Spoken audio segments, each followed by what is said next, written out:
आजच सबस्क्राईब करा आणि आपल्या आवडत्या मालिकांचा आनंद लुटा। आणि मॅडम तुमच्या कुठल्या कुठल्या चुका माफ करायच्या? तुम्ही एक नाही अनेक चुका केल्यात। तुम्ही बाबांना इतकी वर्ष खोलीत डांबून ठेवलं, त्यांना मानसिक त्रास दिला, कित्येक दिवस तर त्यांनी सूर्य बघितला नव्हता।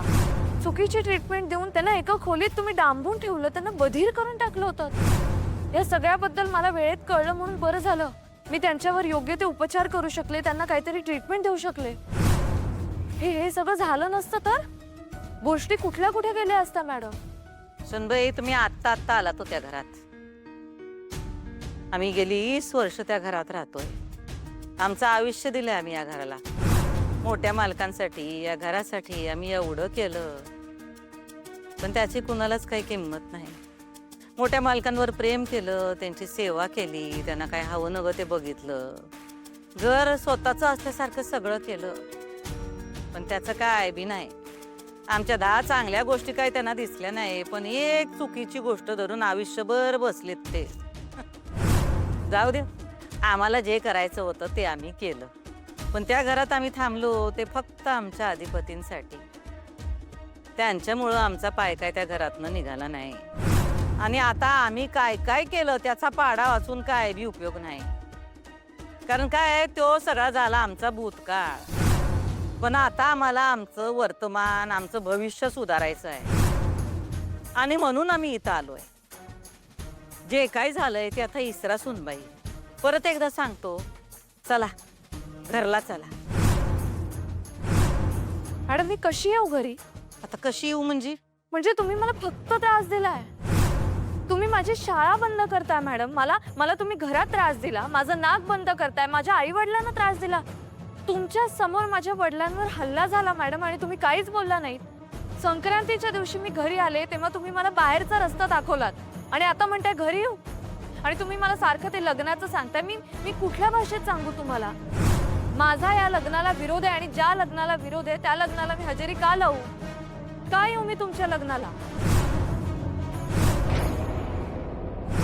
हो सुनबाई, मगापासून ऐकून घेतोय शांतपणे, म्हणून जास्तच बोलायला लागला की हो तुम्ही। हा, एकदा ऐकून घेतलं, दोनदा ऐकून घेतलं, पण तरी तुमची कॅसेट आपली चालूच। हा, आणि आमचं लग्न मान्य नाही म्हणजे तुमची हिंमत कशी झाली असलं काहीतरी बोलायची?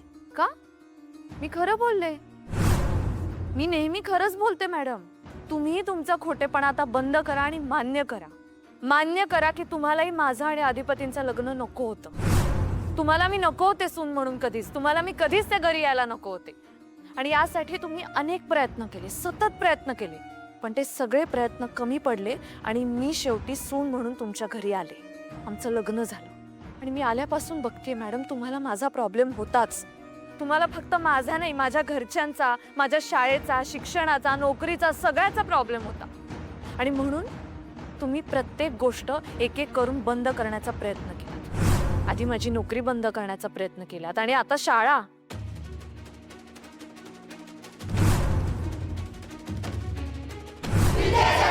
माझी शाळा ताई आता या शाळेवर बुलडोजर फिरवणारच आहे। त्या दिवशी तुम्ही त्या दुर्गेश्वरी मॅडमना पाठवलं शाळेत, बिल्डर्सना घेऊन। हे सगळं का करताय मॅडम? का तुम्हाला शाळा का बंद करायची? मुलांचं शिक्षण का बंद करायचंय?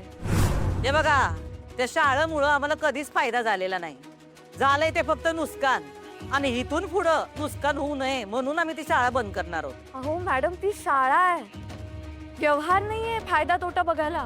हे बघा सोनबाई, तुम्हाला आम्ही एकदा शांतपणे सांगतोय, घरचा मॅटर आणि शाळेचा मॅटर तुम्ही एकत्र करू नका। मी नाही केलं।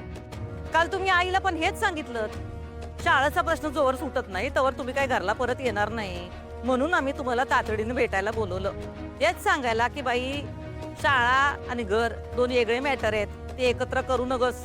मी नाही करत एकत्र, तुम्ही करताय, आणि आता माझं म्हणणं एकच, जोपर्यंत शाळेचा निकाल लागत नाही, जोपर्यंत माझ्या मागण्या पूर्ण होत नाहीत, तोपर्यंत मी घरी येणार नाही।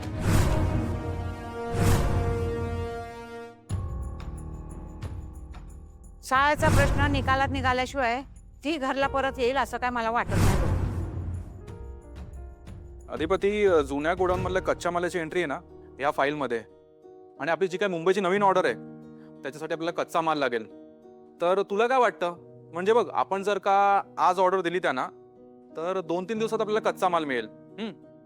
तर मी बोलू का सप्लायरशी? मी एक काम करतो, मी फोनच करतो त्याला.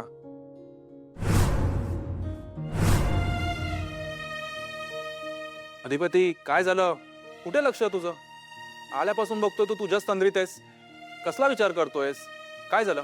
अजून तर काय झालं नाही, पण पुढचं काय माहित नाही. म्हणजे काही प्रॉब्लेम वगैरे झालाय का? तेच, अजून तर झाला नाही प्रॉब्लेम, पण पुढचं काय सांगता येत नाही बाबा. तू खूप टेन्शन मध्ये दिसतोयस. घरी काय प्रॉब्लेम वगैरे झालाय का? अरे प्रॉब्लेम असं नाही, आईसाहेब आज मास्टरिंग बाईसनी भेटायला गेल्यात. काय? मॅडम आज वहिनींना भेटायला गेल्यात? अरे पण काल आजी वहिनींना भेटायला गेल्या होत्या ना, आणि आज मॅडम गेल्या भेटायला. काही प्रॉब्लेम नाही झालाय ना? अरे काय आता, आजी काल गेली होती तर मास्टरिंग बाई आल्या नाहीत ना, त्यांनी ते शाळेचं कारण सांगितलं म्हणताना आता आज आईसाहेब गेल्यात. बापरे, आता काय म्हणजे? आता लय टेन्शन आलंय मला. ओंक्या दोघींमध्ये काय बोलणं चालू असेल काय माहित नाही. तावात काय निर्णय घ्यायला नको रे बाबा कोणी, आहे का नाही? माझा विश्वास आहे दोघींवर, पण दोघी पण जे काय करतील ते विचार करून करतील. भीती वाटते रे ओंक्या, खरंच. हे बघा, तुम्ही उगाच आता आडवं येऊ नका, कारण तुम्ही घरला परत आल्याशिवाय मोठं मालक काय आमच्याशी लग्न करणार नाहीत. तुम्ही सारखं मला लग्नाचा विषय का सांगताय मॅडम? मी तुम्हाला सांगितलं ना, माझा विरोध आहे तुमच्या लग्नाला. असं लग्न अटेंड करून काय होणार आहे वेगळं? का करू मी अटेंड? एवढी विनंती का करताय तुम्ही? आम्ही तुम्हाला एवढी विनंती करतोय कारण आता आम्हाला तुमची गरज आहे. आम्हाला तुम्ही खरंच घरी यायला हव्या आहे, आणि आता आम्हाला तुमची गरज आहे म्हणून तुम्ही हे समज मुद्दाम करताय का? हा, मागच्या सगळ्या गोष्टी तुम्ही उकरून काढताय काय? मी नाही करत आहे काही मुद्दा. मी आजपर्यंत जे केलं तेच तुम्हाला फक्त सांगतेय. मॅडम, तुमचा माझ्यावर राग होता ना, मग माझ्या घरच्यांवर का काढलात तो? माझ्या बाबांवर हल्ला केलात?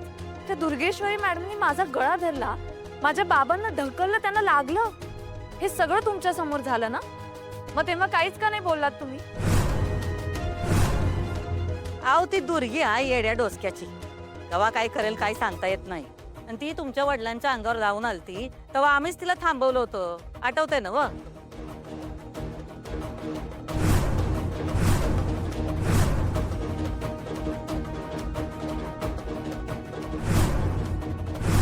दुर्गे सोड.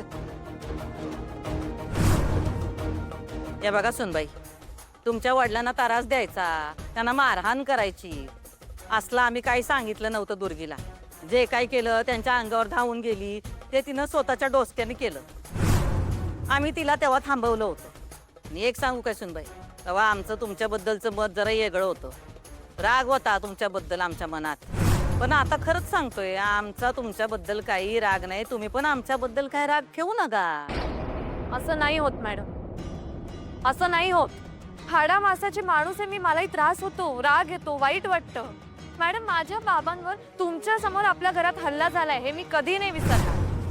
आणि आमच्यात काहीही प्रॉब्लेम नसताना तुमच्यामुळे मला घराबाहेर पडावं लागलं हे सुद्धा नाही विसरणार.